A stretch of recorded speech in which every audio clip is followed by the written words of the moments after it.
Stephanie Dobson is back with us again. It's time for another episode of Healthy Thriving Family After Divorce. Stephanie is a lawyer, mediator, and online educator with Hankin Divorce Law and Mediation, offices in Lloydminster and Edmonton. Stephanie, thanks for joining me once again. Yeah, thanks again as always, Stacy. Well, this is an interesting subject today. We're talking about gray divorce, and some people might not know what that is. So, can you start off by explaining what gray divorce is? Sure. Gray divorce is basically couples who are separating later in life, often after the age of 50 or 55, who have children who are almost out of the home or who maybe have already left. Okay, and with that comes the some statistics, which I think might actually maybe even be a little bit of a shock to some people because as we were discussing previously, a lot of people think, okay, you've made it past a certain point. Well, I guess we're going to stay together forever, but that's not the case. So let's talk about some statistics. Yeah, so I was looking into some stats here in Canada, and StatsCan hasn't been collecting data on marriage or divorce rates since 2008. So it's really hard to get a true um, um, sense of the divorce rate in Canada since then. But data all around the world suggests that divorces for older couples is significantly on the rise. So when we did have the statistics back in 2008, it showed that the divorce rate was around 38 to 40% in Canada. And although it's been holding steady at that time for quite some time, the rate of gray divorce has been increasing significantly. So I've got some stats for our stat-loving audience. So the general divorce rate between 1993 and 2003 has declined by 11%. But for those couples between 50 and 54, it rose by 34%. For those 55 to 59, it rose 47%.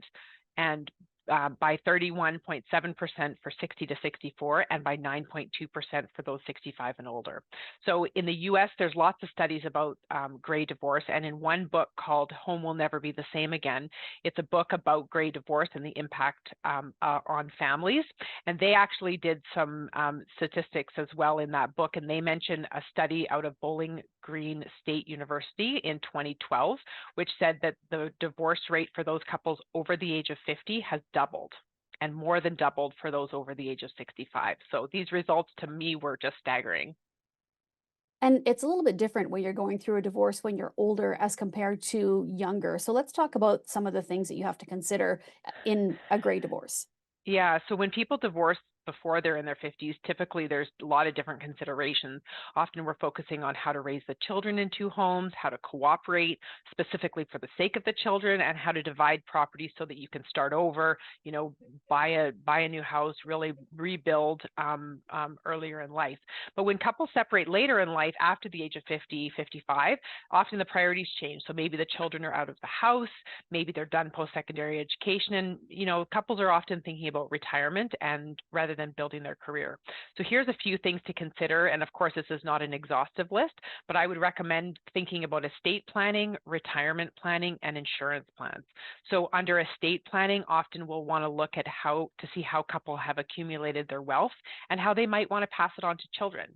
So some succession planning, retirement planning. So of course, rather than looking at how they're ramping up their career, often couples going through divorce at this stage will be thinking about how to retire and how can they do a settlement proposal that respects the fact that they do want to retire sooner than later.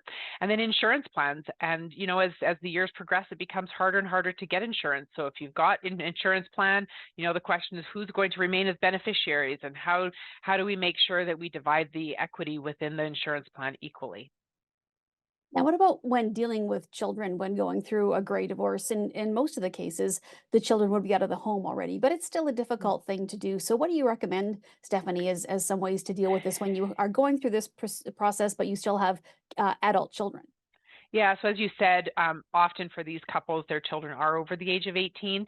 And there's lots of parents who say that they want to wait until their kids have left home before they separate.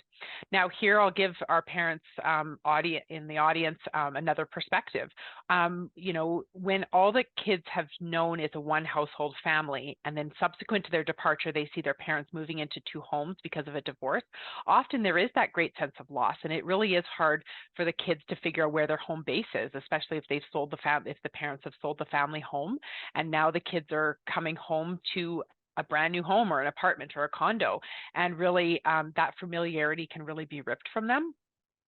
So what's really important, I find, is that having a really open dialogue with your adult children who are going through the divorce, so that they feel supported despite the divorce. And many parents think that by waiting until the kids are out of the home, that it will affect them less, and that's really just not true. It does still affect them deeply, but it's just in a different way because they don't necessarily have to be raised by in two homes. All right, Stephanie. Well, thank you so much once again for joining us. Very insightful information on a subject that's kind of unique, but as you said, the stats show that it's becoming more and more prevalent. So Mm. we appreciate your insight and we'll chat with you again next week. Yeah, thanks, Stacy.